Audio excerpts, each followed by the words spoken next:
आज हम जो टॉपिक पढ़ेंगे वो है थ्रोम्बोसाइटोपेनिया, जो कि चैप्टर 37 में है ऑफ गाइडेंस।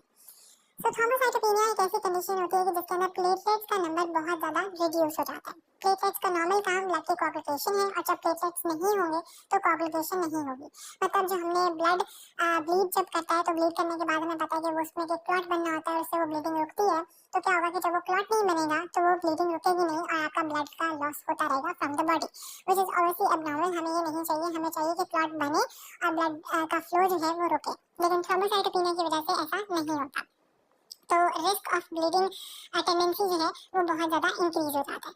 पहले पैराग्राफ के अंदर जो है उन्होंने थोड़ी थोड़ी डेफिनेशन के बाद उन्होंने ये बात की हुई है कि पेटिटिशिया पेटिटिशिया और थ्रोम्बोसाइटोपेनिया परप्यूरा, इसी बारे में पढ़ते हैं। पेटिटिशिया क्या होता है कि बेसिकली आपकी बॉडी के अंदर बहुत सारी छोटी छोटी वेसल्स हैं, है ना।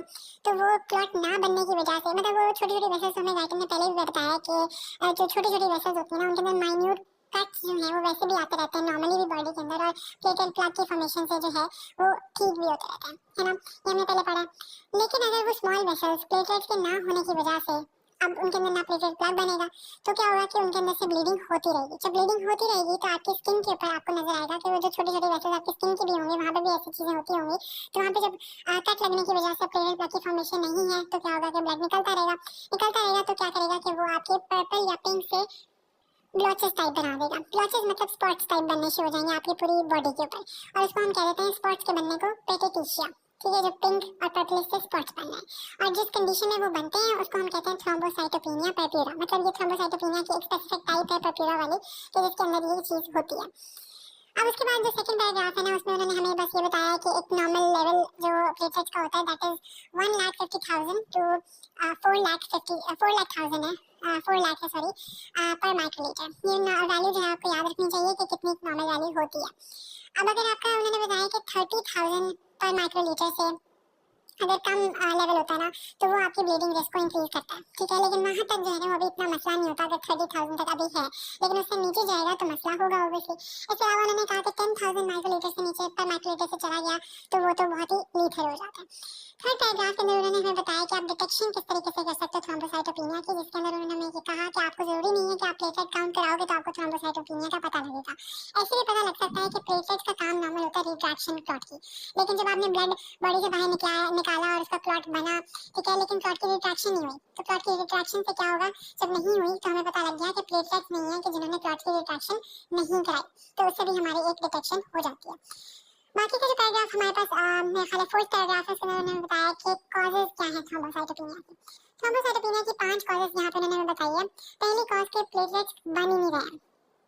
बन क्यों नहीं रहे हैं? क्योंकि बोन मैरो का मसला आया हुआ है। प्लेटलेट्स बोन मैरो से बनते हैं मेगाकेरियोसाइट्स, ठीक है, तो वो बाद में सर्कुलेशन के अंदर आते हैं और फिर वो माइन्यूट डिस्क की फॉर्म में टूट जाते हैं प्लेटलेट्स, जो हम शुरू में पैराग्राफ में पढ़ के आए हैं अपने चैप्टर के, उसके अंदर ये बात उन्होंने लिखी हुई थी। तो आपके जो बोन मैरो के अंदर कोई मसला है, मतलब बोन मैरो की कोई इंजरी हो गई है, कोई रेडिएशन हो गई है, कोई डिस्ट्रक्शन हो गई है, बिकॉज ऑफ विच अब आपके नॉर्मल या आपके प्लेटलेट्स बन ही नहीं रहे हैं, तो क्या होगा, नंबर ऑफ प्लेटलेट्स फॉल कर जाएंगे। नंबर 2 पे आपके प्लेटलेट्स बन रहे हैं बट कोई एंटीबॉडी जैसी बॉडी के अंदर बन गई है कि जिसने उनकी डिस्ट्रक्शन शुरू कर दी, तो नॉर्मल प्लेटलेट्स लेवल फिर कम हो गया, ठीक है, तो प्लेटलेट्स फिर ज्यादा कम हो गए।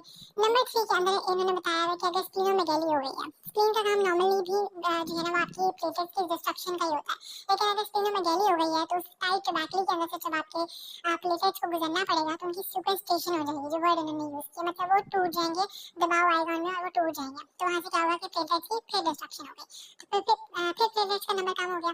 नंबर 4 पे जो है उन्होंने बताया कि थ्रोम्बाई की फॉर्मेशन में भी प्लेटलेट्स बहुत ज्यादा यूज होते हैं। थ्रोम्बाई क्या है? थ्रोम्बाई होता है एबनॉर्मल क्लॉट की फॉर्मेशन, ठीक है, जब एबनॉर्मल क्लॉट बनेगा, क्लॉट में बेसिकली हम प्लेटलेट्स का इस्तेमाल कर रहे थे, तब जब एबनॉर्मल क्लॉट बनेगा तो एबनॉर्मल क्लॉट में भी तो प्लेटलेट्स की जरूरत होगी, बस ये है कि क्लॉट बन एबनॉर्मल रहा है, बन तो क्लॉट ही रहा है, तो फिर इसकी वजह से भी क्या होगा, प्लेटलेट्स बहुत ज्यादा यूज होंगे। नंबर 5 पे जो आखिरी रीजन है उन्होंने कहा कि ट्रांसफ्यूजन की वजह से आपका ब्लड बहुत ज्यादा डाइल्यूट हो जाएगा, बिकॉज ऑफ व्हिच आपका फिर से प्लेटलेट्स का नंबर जो है वो कम हो जाएगा। आखिरी पैराग्राफ के अंदर जो है वो उन्होंने हमें ये बताने की कोशिश की है कि ज्यादातर लोगों को जो थ्रोम्बोसाइटोपेनिया होता है वो होता है आइडियोपैथिक थ्रोम्बोसाइटोपेनिया, मतलब जिसके अंदर आपको कॉज थ्रोम्बोसाइटोपेनिया की नहीं पता होती, मे बी कोई एंटीबॉडीज ऐसी बॉडी के अंदर बनी जा रही है कि जो उनकी डिस्ट्रक्शन कर रही है एंड बिकॉज ऑफ व्हिच आपको थ्रोम्बोसाइटोपेनिया हो रहा है, आपका लेवल बहुत ज्यादा कम हो रहा है प्लेटलेट्स का। अब 2 ट्रीटमेंट जो उन्होंने बताई है ना उसमें से एक ट्रीटमेंट जो है वो ये है कि कि जैसे कुछ लोगों के अंदर फॉर एग्जांपल ब्लीडिंग बहुत ज्यादा हो जा रही है, ठीक है, और उनकी ब्लीडिंग को रोकनी है, आपने थोड़ी देर के लिए रोकना है, तो आप क्या करोगे, उनको ट्रांसफ्यूजन दे दोगे।